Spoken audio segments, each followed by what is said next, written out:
Ilang nicho sa Municipal Cemetery sa Mangaldan, Pangasinan apektado ng baha.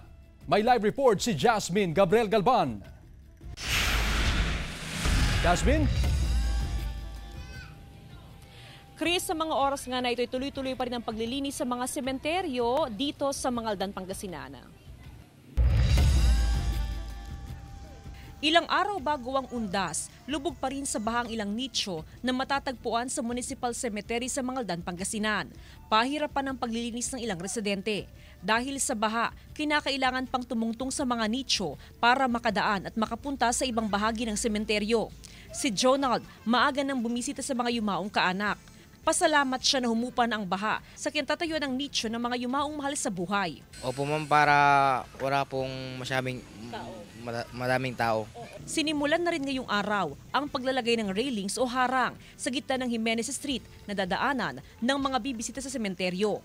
Lalo pat nagsisimula na rin dumami ang mga maagang bumibisita sa mga sementeryo. Ang Jimenez Street, sarado po yan para mabigyan din natin yung mga manggagaling ng simbahan na maglalakad papunta ho sa sementeryo. Samantala, epektibo sa October 31, isasara ng ilang kalsada sa bayan para bigyang daan ng dagsa ng mga bibisita sa mga sementeryo. Magsisilbi namang parking space ang mga paaralan na katabi ng mga sementeryo. Chris, kung patuloy ng gagandang panahon, inaasahang sa Miyerkules ay huhupa na ang baha sa mga sementeryo sa bayan.